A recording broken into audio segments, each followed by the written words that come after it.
रामायण के रचनाकार महर्षि वाल्मीकि का जन्म दिवस हर साल अश्विनी मास की पूर्णिमा तिथि को मनाया जाता है।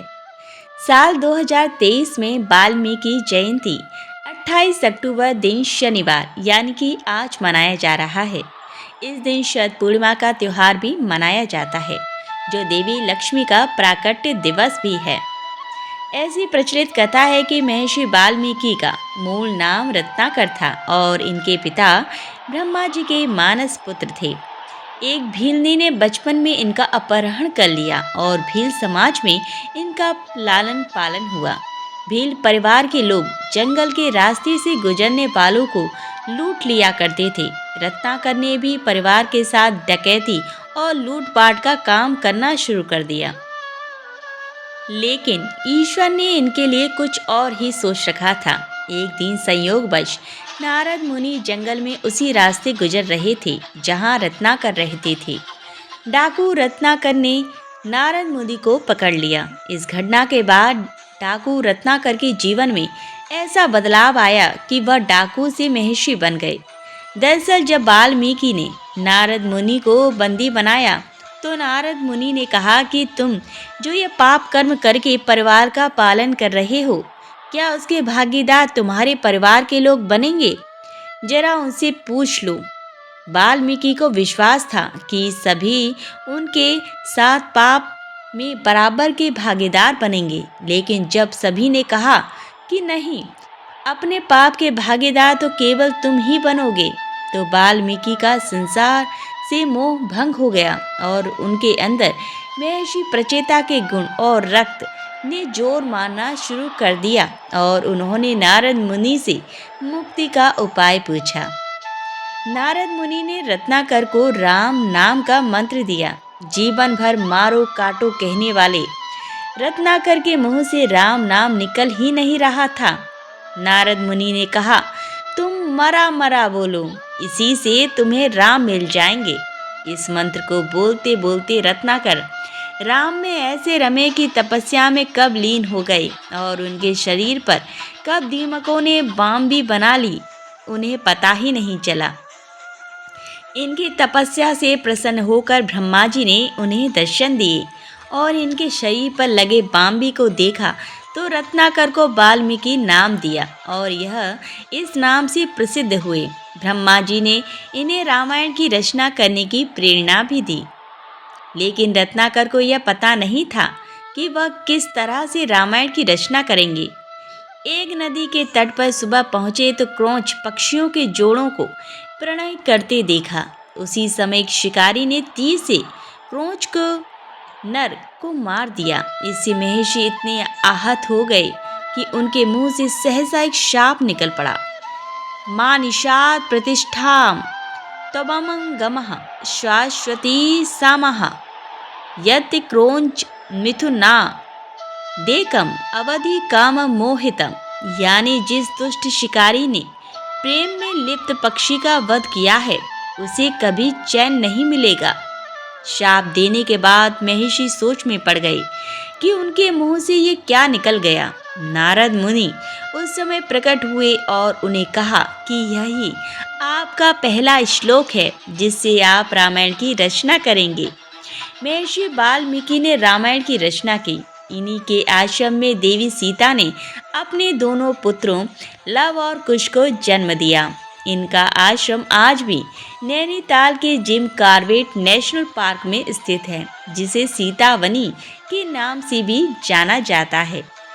वाल्मीकि जयंती वाले दिन ही शरद पूर्णिमा का दिवस भी मनाया जाता है।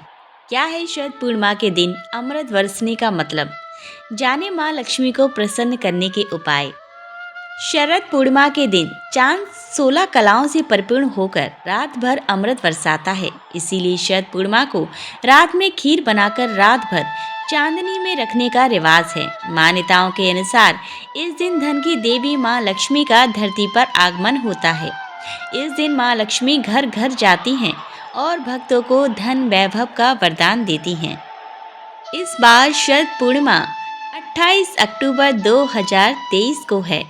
माना जाता है कि शरद पूर्णिमा के दिन चांद 16 कलाओं से परिपूर्ण होकर रात भर अमृत बरसाता है। इसीलिए शरद पूर्णिमा को रात में खीर बनाकर रात भर चांदनी में रखने का रिवाज है। मान्यताओं के अनुसार इस दिन धन की देवी माँ लक्ष्मी का धरती पर आगमन होता है।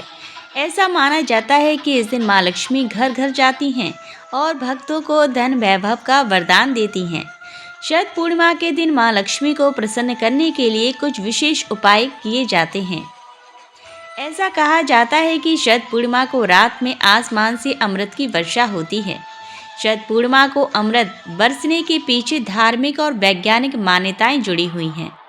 धार्मिक मान्यताओं के अनुसार शरद पूर्णिमा की रात चंद्रमा के प्रकाश में औषधीय गुण मौजूद होते हैं, जिनमें कई असाध्य रोगों को दूर करने की शक्ति होती है। वहीं शरद पूर्णिमा को रात में छत पर चंद्रमा की रोशनी में खीर रखने के पीछे वैज्ञानिक तथ्य यह है कि दूध में मौजूद लैक्टिक नाम का तत्व चंद्रमा की किरणों से अधिक मात्रा में शक्ति का शोषण करता है। वहीं खीर में चावल होने के कारण यह प्रक्रिया आसानी से हो जाती है।